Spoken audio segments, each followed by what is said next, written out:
नमस्कार दोस्तों, हम हमारी साइंस की इस सीरीज़ को कंटिन्यू कर रहे हैं और पिछले वीडियो में हमने वैलेंसी, अष्टक का नियम और ये सब कुछ पढ़ लिया था। आज के इस वीडियो में हम उसी चीज़ को कंटिन्यू आगे बढ़ाते हैं और अगले पॉइंट की ओर रुख करते हैं। हमारा अगला पॉइंट जो है दोस्तों वो है रासायनिक बंध। रासायनिक बंध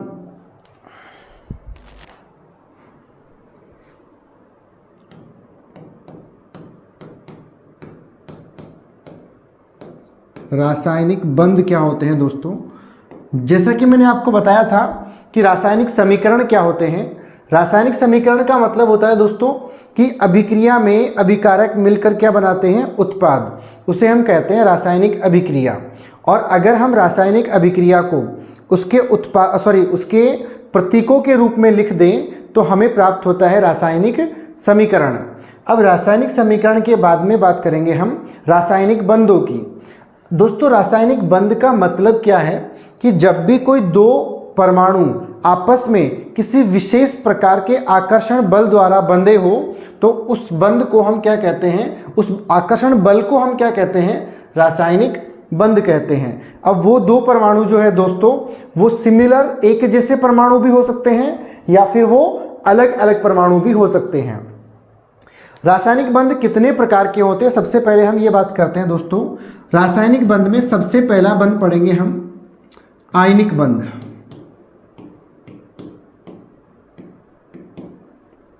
दूसरा बंध होता है सहसंयोजक बंध।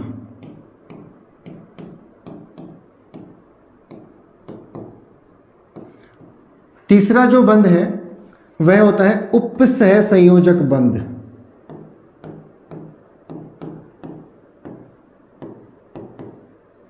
चौथा जो होता है उसे हम बोलते हैं कौन सा? हाइड्रोजन बंध। हाइड्रोजन बंध। और पांचवा जो होता है वो होता है वांडर वाल्स बल। वांडर वाल्स बल। दोस्तों, इसमें जो मेन इंपॉर्टेंट है वो अपने ये तीन बंध है। कहीं कहीं आपको हाइड्रोजन बंध भी काम में आएगा, लेकिन ज़्यादा जो अपने इंपॉर्टेंट है वो ये रासायनिक बंध, आयनिक बंध, सहसंयोजक बंध और एक तीसरा कौन सा है? उपसहसंयोजक बंध होता है। अब हम बात करें सबसे पहले बंध की, जिसे हम क्या कहते हैं दोस्तों? आयनिक बंध।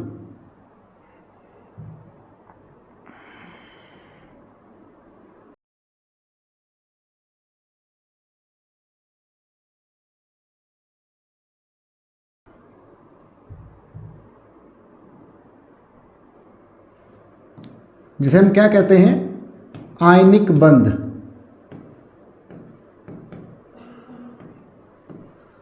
अब ये आयनिक बंध क्या होता है दोस्तों? जब दो आयन आपस में क्रिया करें, जब दो कौन क्रिया करे? आपस में आयन क्रिया करें और क्या बनाए? एक विशेष प्रकार का बंध बनाए तो उसे हम क्या कहते हैं? आयनिक बंध। आपको ये पता है कि आयन जो होते हैं वो दो प्रकार के होते हैं। पहला होता है धनायन और दूसरा कौन सा होता है? ऋणायन। मैंने आपको ये भी बता रखा है कि धनायन का निर्माण तो कब होता है और ऋणायन का निर्माण कब होता है। तो आयनिक बंध पढ़ने से पहले हम छोटा सा एक चीज को पढ़ते हैं जिसे हम कहेंगे आयन।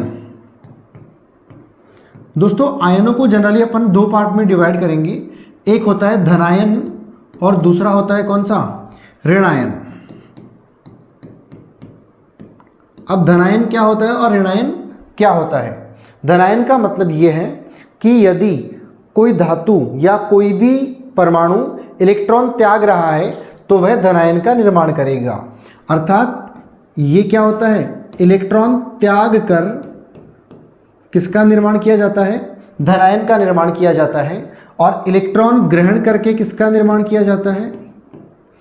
अगर कोई परमाणु इलेक्ट्रॉन ग्रहण कर रहा है तो क्या बनेगा? ऋण आयन बनेगा।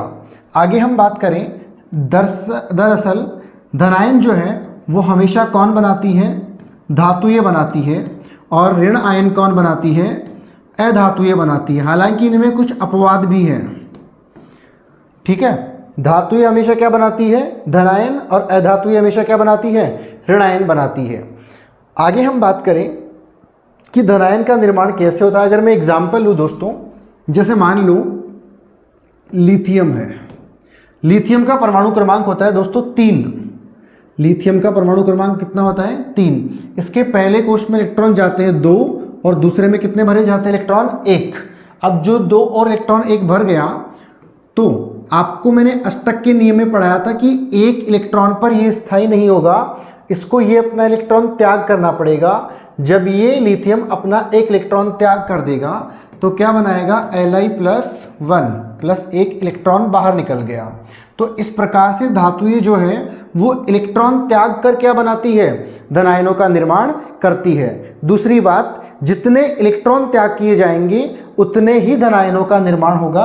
अगर एक इलेक्ट्रॉन त्यागा जा रहा है तो एक धनायन बनेगा और 2 का, जैसे मैं सोडियम की बात करता हूँ या हम मैग्नीशियम की बात करते हैं। मैग्नीशियम का परमाणु क्रमांक होता है 12। पहले कोष में 2 इलेक्ट्रॉन भरे जाते हैं, दूसरे में 8 और तीसरे में फिर से कितने भरे जाते हैं 2। अब ये 2 पर स्थायी नहीं है, इस मैग्नीशियम क्या करेगा, ये है अपने 2 इलेक्ट्रॉनों का त्याग करेगा और क्या बना देगा ये Mg+2। ठीक है, तो इस प्रकार से धनायन का निर्माण किसके द्वारा होता है, इलेक्ट्रॉन त्याग करके। इसी प्रकार अगर इलेक्ट्रॉन ग्रहण किए जा रहे हैं तो इलेक्ट्रॉन ग्रहण करने के बाद में किसका निर्माण होता है, ऋण आयनों का निर्माण होता है। जैसे कि नाइट्रोजन है, नाइट्रोजन का परमाणु क्रमांक कितना होता है 7 होता है। पहले कोष में 2 इलेक्ट्रॉन, दूसरे में कितने भरे जाएंगे 4। अब 4 इलेक्ट्रॉन पर ये नाइट्रोजन स्थायी नहीं है, तो इस नाइट्रोजन को स्थायी होने के लिए अपना अष्टक पूरा करना पड़ेगा। और अष्टक पूरा करने के लिए दोस्तों यहाँ पे आएंगे 5 इलेक्ट्रॉन। ठीक है, इसको बाहर से, ये 5 पर स्थायी नहीं है, इसको बाहर से 3 इलेक्ट्रॉन ग्रहण करने पड़ेंगे। तो ये 3 इलेक्ट्रॉन जैसे ही लेगा तो ये बना देगा N-3। तो ये नाइट्रोजन का कौन बन गया, ऋण आयन। आपको 2 बातें विशेष रूप से ध्यान रखनी है। पहली कि धनायन हमेशा कौन बनाती है, धातुएं बनाती है, और ऋणायनों का निर्माण किसके द्वारा किया जाता है, अधातुओं के द्वारा किया जाता है। आगे हम बात करें कि ये आयनिक बंध कैसे बनते हैं। तो मैंने कहा कि जब भी 2 विपरीत आवेशित आयन एक दूसरे के संपर्क में आएंगे या एक दूसरे से क्रिया करेंगे तो क्या बनाएंगे, आयनिक यौगिक बनाएंगे। जैसे मैं बात करता हूं पहले एग्जाम्पल के लिए NaCl का निर्माण। अब NaCl का निर्माण कैसे होता है, सोडियम धातु है और क्लोरीन क्या है, अधातु है। अब सोडियम क्या करेगा, परमाणु क्रमांक मैंने बता रखा है इसका 11 होता है, इसका इलेक्ट्रॉनिक विन्यास 2, 8 और 1 होता है। तो ये बाहरी कोश में जो 1 इलेक्ट्रॉन है इस पर स्थायी नहीं हो पाएगा, इसको 1 इलेक्ट्रॉन त्याग करना पड़ेगा और ये क्या बना देगा Na+1 और 1 इलेक्ट्रॉन इसने त्याग कर लिया। ऐसे ही क्लोरीन जो है इसका परमाणु क्रमांक होता है 17, इलेक्ट्रॉनिक विन्यास पहले कोश में 2 जाता है, दूसरे में 8 और तीसरे में 7। ये भी 7 पर स्थायी नहीं है, लेकिन ये अधातु है इसलिए अपना 1 इलेक्ट्रॉन ग्रहण करेगी और क्या बना देगी Cl-1 बनाएगी। अब जब ये Na+ और ये Cl- दोनों क्रिया करेंगे, क्योंकि दोनों कैसे हैं, विपरीत आवेशित हैं, तो क्या बन जाएगा दोस्तों NaCl का निर्माण हो जाएगा। इसी NaCl के निर्माण को हम कुछ इस तरीके से भी समझ सकते हैं। ये Na है और ये Cl है। ठीक है, Na के बाहरी कोश में होते हैं 2, 8 और 1 इलेक्ट्रॉन, Cl के बाहरी कोश में होते हैं 7 इलेक्ट्रॉन। अगर मैं 7 इलेक्ट्रॉनों को इस डॉट से रिप्रेजेंट करूं और Na के 1 इलेक्ट्रॉन को इस डॉट से रिप्रेजेंट करूं, तो जैसा कि ये 1 पर स्थायी नहीं है और ये 7 पर स्थायी नहीं है, इसको स्थायी होने के लिए, मतलब कि क्लोरीन को स्थायी होने के लिए 1 इलेक्ट्रॉन की आवश्यकता है और Na को स्थायी होने के लिए 1 इलेक्ट्रॉन त्याग करना पड़ेगा। तो ये अपना 1 इलेक्ट्रॉन इस Cl को दे देगा। जैसे ही ये अपना 1 इलेक्ट्रॉन Cl को दे देगा, Na के ऊपर पॉजिटिव चार्ज आ जाएगा और Cl के ऊपर नेगेटिव चार्ज बन जाएगा और इस प्रकार से किसका निर्माण हो जाएगा, NaCl का निर्माण हो जाएगा। दोस्तों इस प्रकार जब भी एक धातु और एक अधातु आपस में क्रिया करती है तो हमेशा किसका निर्माण होता है, धातु प्लस अधातु हमेशा जब भी मिल जाए तो किसका निर्माण होता है? आयनिक यौगिक का। ठीक है, ये NaCl के अलावा आप और भी एग्जाम्पल ले सकते हो, MgCl2 ले सकते हो। जैसे कि मैं अगर MgCl2 आपको समझाऊं, मैग्नीशियम क्लोराइड बोला करते हैं, मैग्नीशियम और ये है क्लोरीन के दो परमाणु। ठीक है, मैग्नीशियम का परमाणु क्रमांक 12 होता है। इसके पहले कोश में 2, दूसरे में 8 और तीसरे में 2 इलेक्ट्रॉन आएंगे। अब चूंकि आपको ये पता है कि 2 पर ये स्थायी नहीं होगा, ये अपने 2 इलेक्ट्रॉन त्याग कर देगा, तो Mg ने क्या किया कि अपने 2 इलेक्ट्रॉन त्याग करके क्या बना दिया? Mg+2 का निर्माण किया। किसका निर्माण किया?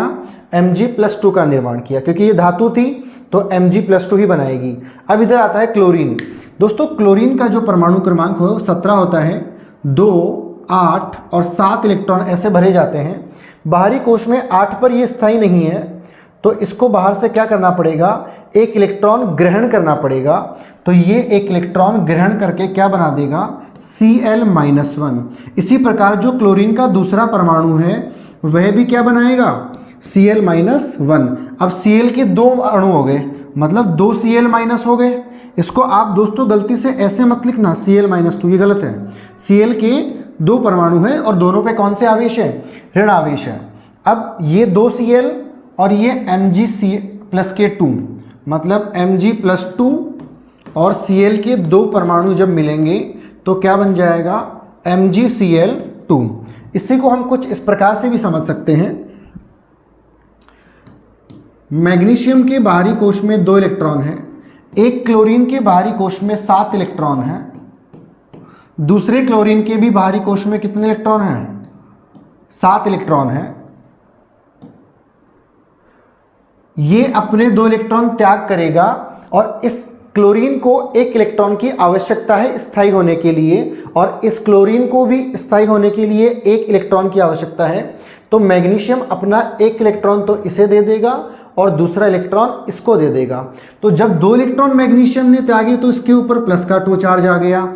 इसने 1 ग्रहण किया तो माइनस का 1 आ गया, इसने भी 1 ग्रहण किया तो माइनस का 1 आ गया, और कुल मिलाकर हमारे पास क्या बन गया दोस्तों? MgCl2 का निर्माण हो गया। तो ये होते हैं दोस्तों आयनिक यौगिक। आयनिक यौगिक की एक विशेषता और होती है कि आयनिक यौगिक जो होते हैं ये जलीय विलयन में, इनके जो जलीय विलयन है या फिर ये जब द्रव अवस्था में होते हैं विद्युत का चालन करते हैं। ये बहुत इंपॉर्टेंट लाइन है, विद्युत का क्या करते हैं? चालन करते हैं। और अगर प्रश्न ये बन जाए कि क्यों चालन करते हैं, क्योंकि जब ये जलीय विलयन में होते हैं या फिर द्रवावस्था में होते हैं तो ये अपने आयनों में विभक्त हो जाते हैं। किस में हो जाते हैं? आयनों में विभक्त हो जाते हैं। ठीक है, आगे हम बात करें, इसकी एक और विशेषता है कि ये यौगिक कभी भी ठोस अवस्था में विद्युत का चालन नहीं करते, नहीं करते। एक और विशेषता है कि ये भंगुर प्रकृति के होते हैं, मतलब इनको चोट मारने पर ये बिखर जाते हैं। एक और विशेषता होती है कि इनके गलनांक और क्वथनांक उच्च होते हैं। गलनांक और क्वथनांक कैसे होते हैं? उच्च होते हैं। ठीक है, आगे हम बात करें दोस्तों, ये होते हैं आयनिक यौगिक और इनके कुछ गुणधर्म। आगे हम बात करें दूसरे प्रकार के बंध की। दूसरे प्रकार के बंध को हम क्या कहा करते हैं? सहसंयोजक बंध। सहसंयोजक बंध। अब ये सहसंयोजक बंध क्या होता है? जब भी कोई 2 परमाणु आपस में इलेक्ट्रॉनों का साझा करते हैं, अब वो आपस में साझा करने वाले इलेक्ट्रॉन 1 हो सकते हैं, 2 हो सकते हैं, या फिर 2 से ज़्यादा भी हो सकते हैं। अगर परिभाषा की बात करें तो मैं क्या कहूँगा? जब 2 समान या फिर 2 समान विद्युत ऋणता वाले, जब 2 समान या फिर लगभग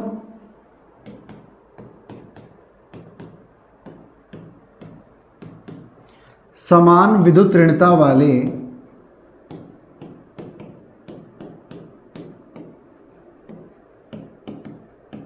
परमाणुओं के बीच किसका आदान प्रदान होता है? इलेक्ट्रॉनों का आदान प्रदान होता है। तो उसे हम क्या कहते हैं? वाले परमाणुओं के मध्य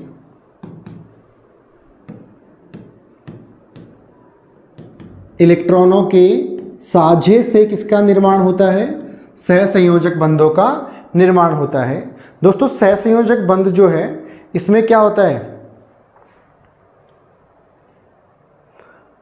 इलेक्ट्रॉनों की साझेदारी होती है। और ये बंध जो होते हैं दोस्तों ये 3 प्रकार के होते हैं। एक तो होते हैं एकल बंध, दूसरे होते हैं द्विबंध और तीसरे कौन से होते हैं? त्रिबंध। एकल बंध को हम क्या कहते हैं? Single bond. द्विबंध को हम क्या कहते हैं? Double bond. और त्रिबंध को हम क्या कहते हैं? Triple bond. अब दोस्तों एकल बंध क्या होते हैं, द्विबंध क्या होते हैं और त्रिबंध क्या होते हैं इसकी भी हम बात करेंगे। दोस्तों एकल बंध बनता है हमेशा 2 इलेक्ट्रॉनों के साझे से, 2 इलेक्ट्रॉनों के साझे से। द्विबंध का निर्माण होता है हमेशा 4 इलेक्ट्रॉनों के साझे से। और त्रिबंध का जो निर्माण होता है वो हमेशा होता है 6 इलेक्ट्रॉनों के साझे से। ठीक है, अब हम एक एक करके इन सभी की बात करते हैं कि एकल बंध का निर्माण कैसे होता है, द्विबंध का निर्माण कैसे होता है और त्रिबंध का निर्माण कैसे होता है। सिंपल से एग्जाम्पल से चल रहे हैं दोस्तों। ये जो साइंस की सीरीज है अपनी, मैं आपको बता दूं, ये सीरीज आपके जितने भी किसी भी एग्ज़ाम में अगर साइंस नाम का कोई वर्ड पूछा जा रहा है या साइंस से संबंधित कोई भी क्वेश्चन पूछे जा रहे हैं, उन सभी एग्ज़ामों के लिए ये बहुत ज़्यादा बेसिक का कंप्लीट हम कोर्स लेकर के आए हैं, बिना किसी चार्ज के, बिना किसी फीस के। आपको केवल नोट्स, कॉपी और पेन लेकर के बैठना है और हम जो बता रहे हैं उसके बस आपको नोट्स बनाने हैं और कुछ नहीं करना। बाकी काम हमारा है, मेहनत हमारी और आपकी होगी, लेकिन लगन आपकी ज़्यादा इम्पॉर्टेंट है हमारे बजाय। हम केवल पढ़ा सकते हैं और आपका काम है पढ़ने का। तो दोस्तों आगे हम बात करते हैं। अच्छा, एक चीज़ मैं आपको और बता दूं दोस्तों, अगर किसी प्रकार की आपको कोई प्रॉब्लम आ रही है टॉपिक को समझने में, तो आप सीधा कमेंट बॉक्स में कमेंट कर सकते हैं। हम आपसे सीधे जुड़ेंगे। आप आपके कॉन्टैक्ट नंबर भी दे सकते हैं और वहाँ से हम आपको सीधा कॉल करके जो भी समस्या होगी, किसी भी कैसा भी डाउट होगा, उस डाउट को हम सॉल्व करेंगे, हमारी टीम सॉल्व करेगी। आगे हम बात करते हैं कि हम बात कर रहे थे कि जो सहसंयोजक बंध होते हैं वो दोस्तों 3 प्रकार के होते हैं। पहला कौन सा? सहसंयोजक बंध, पहला कौन सा? एकल बंध, दूसरा कौन सा? द्विबंध और तीसरा कौन सा? त्रिबंध। अब हम एक एक करके बात करेंगे। एकल बंध तो क्या होता है, द्विबंध क्या होता है और त्रिबंध क्या होता है, इसके एग्जाम्पल के साथ समझते हैं हम इसको। तो सबसे पहले हम बात करेंगे सिंगल बॉन्ड की।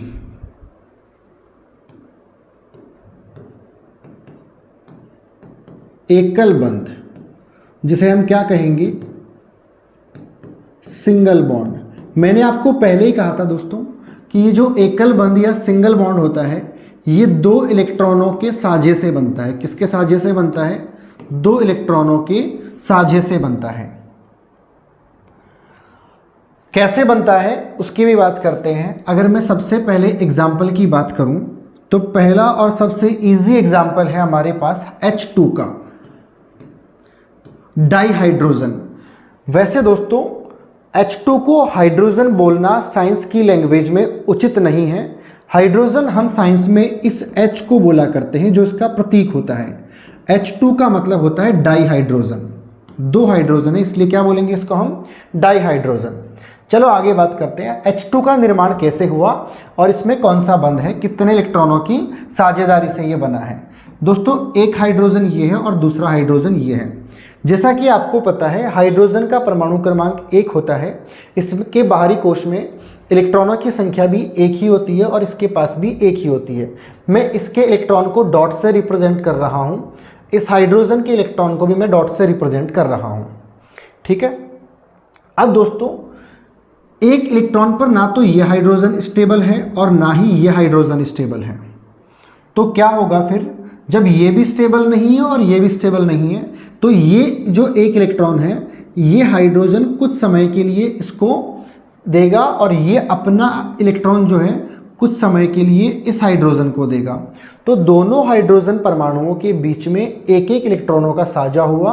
कुल मिलाकर कितने परमाणुओं का कितने इलेक्ट्रॉनों का साझा हुआ? 2 इलेक्ट्रॉनों का साझा हुआ। इस प्रकार से दोनों के बीच में क्या बन गया? एक हाइड्रोजन का बंध बन गया। ठीक है।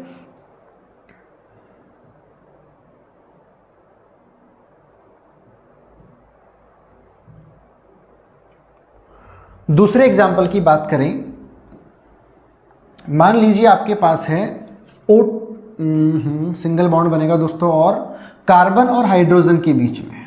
ठीक है, यहां भी नहीं बनेगा।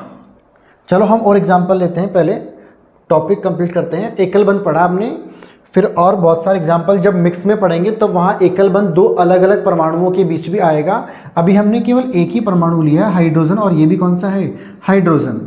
अब हम दूसरी बात करते हैं। दूसरे प्रकार का जो बंध है हमारा वो कौन सा है? द्विबंध,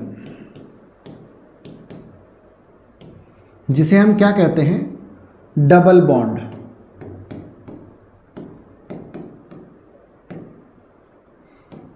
इस प्रकार से, और मैंने कहा था ये 4 इलेक्ट्रॉनों के साझे से बनता है।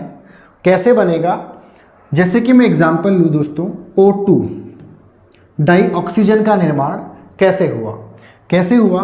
ये ऑक्सीजन का एक परमाणु, ये ऑक्सीजन का दूसरा परमाणु,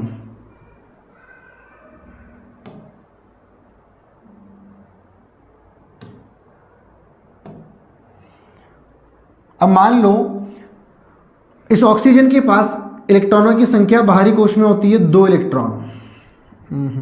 ये मार्कर कहाँ गया दोस्तों? इस ऑक्सीजन का परमाणु क्रमांक होता है दोस्तों 8। पहले कोश में 2 इलेक्ट्रॉन, दूसरे कोश में 6 इलेक्ट्रॉन भरे जाते हैं। तो 6 इलेक्ट्रॉन पे दोस्तों ऑक्सीजन स्थायी नहीं होता है, इसे स्थायी होने के लिए 2 इलेक्ट्रॉनों की और आवश्यकता है। 2 इलेक्ट्रॉन की आवश्यकता है, ग्रहण करने पड़ेंगे, है ना? सही बोल रहा हूँ मैं। अब इसके बाहरी कोश में जो इलेक्ट्रॉन है वो है 6। मैंने ऐसे लिखा 1 2 3 4 5 और ये हो गए 6। इस ऑक्सीजन के बाहरी कोश में भी 1 2 3 4 5 और ये 6 इलेक्ट्रॉन हो गए। अब दोस्तों 6 इलेक्ट्रॉन पे ना तो ये स्थायी है और ना ही ये परमाणु स्थायी है। इसको भी 2 की आवश्यकता है और इसको भी 2 की आवश्यकता है। तो ये दोनों आपस में क्या करेंगे दोस्तों? 2-2 इलेक्ट्रॉनों का साझा कर लेंगे और दोनों इलेक्ट्रॉनों के बीच में किसका निर्माण हो जाएगा? डबल बॉन्ड का या फिर द्विबंध का, जिसे हम O डबल बॉन्ड O यानी कि O2 से रिप्रेजेंट करेंगे। ठीक है। अब हम तीसरे बंध की बात करते हैं, जिसे हम क्या कहा करेंगे? त्रिबंध। तीसरे प्रकार का जो बंध है वह कौन सा है? त्रिबंध या फिर ट्रिपल बॉन्ड। यह दोस्तों 6 इलेक्ट्रॉनों के साझे से बनता है। और 6 इलेक्ट्रॉनों का साझा कैसे होता है उसकी बात करते हैं। मान लो हम एग्जाम्पल लेते हैं नाइट्रोजन का। अब जैसा कि आपको पता है कि नाइट्रोजन का परमाणु क्रमांक होता है 7। पहले कोश में 2 इलेक्ट्रॉन, दूसरे में इलेक्ट्रॉन कितने? 5 इलेक्ट्रॉन।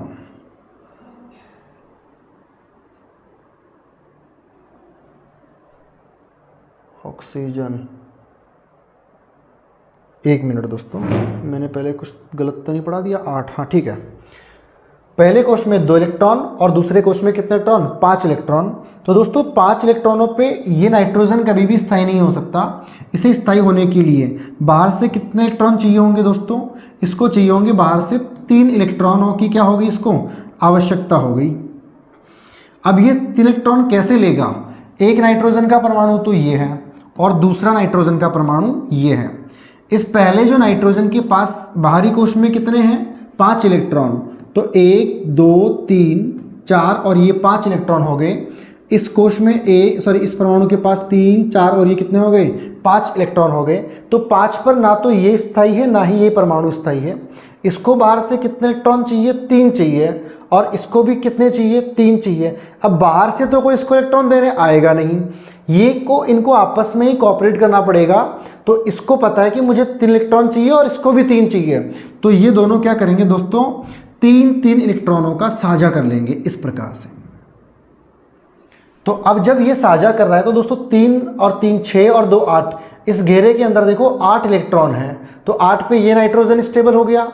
और जब इसको इधर से सहायता मिली तो इसके पास भी 3 3 6 और 2 कितने हो गए, 8 हो गए। तो ये दोनों ही नाइट्रोजन परमाणु कैसे हो गए, स्टेबल हो गए। और इस प्रकार से किसका निर्माण हो गया, N ट्रिपल बॉन्ड N का। ये एक बॉन्ड ऐसे बनेगा, दूसरा बॉन्ड ऐसे और तीसरा बॉन्ड ऐसे, और किसका निर्माण हो गया, N2 का। दोस्तों इस प्रकार के पूरा प्रोसेस आपको है ना पढ़ना नहीं है, एग्जाम में पूछता भी नहीं है, लेकिन आपको बेसिक के लिए ये सब कुछ पढ़ना पड़ेगा। एक बार जब आप ये समझ जाओगे तो क्वेश्चन चाहे जैसे पूछ ले, ये हमारी गारंटी है कि आप सभी प्रकार के प्रश्नों को करने में सक्षम रहोगे। ठीक है दोस्तों, तो आज हमने बात करी सिंगल बॉन्ड, डबल बॉन्ड और ट्रिपल बॉन्ड की। ये कौन से बंध के प्रकार हैं, सहसंयोजक बंध के। सहसंयोजक बंध क्या होता है, जब एक ही जैसे परमाणुओं या लगभग समान इलेक्ट्रोनेगेटिव वाले परमाणुओं के बीच में क्या होता है, इलेक्ट्रॉनों का साझा होता है। तो किसका निर्माण होता है, त्रिबंध का निर्माण होता है। और भी करने को हम बहुत सारे एग्जाम्पल कर सकते हैं, जैसे मान लो मैंने बोला Cl2 का निर्माण कैसे हुआ, Cl बॉन्ड Cl, ये कैसे बना। क्लोरीन के भारी कोश में होते हैं 7, इसके भारी कोश में भी होते हैं 7, एक इसको चाहिए एक इसको चाहिए, 1 2 3 4 5 6 और ये 7 हो गए, 1 2 3 4 5 6 और ये हो गए 7। तो ये इधर से एक ले लेगा और ये इधर से एक ले लेगा, तो इनके बीच में क्या बन गया, सिंगल बॉन्ड। इस प्रकार से किसका निर्माण होता है, एकल बंधों का निर्माण होता है। फिर द्विबंधों का निर्माण डबल बॉन्ड, त्रिबंधों का निर्माण ट्रिपल बॉन्ड। ठीक है दोस्तों, ये होते हैं अपने कौन से यौगिक, सहसंयोजक यौगिक। अगले वीडियो में हम बात करेंगे उप सहसंयोजक यौगिक और वान डेर वाल बल, एक हाइड्रोजन बल भी आएगा, उसकी बात करेंगे। ठीक है दोस्तों, गुड बाय।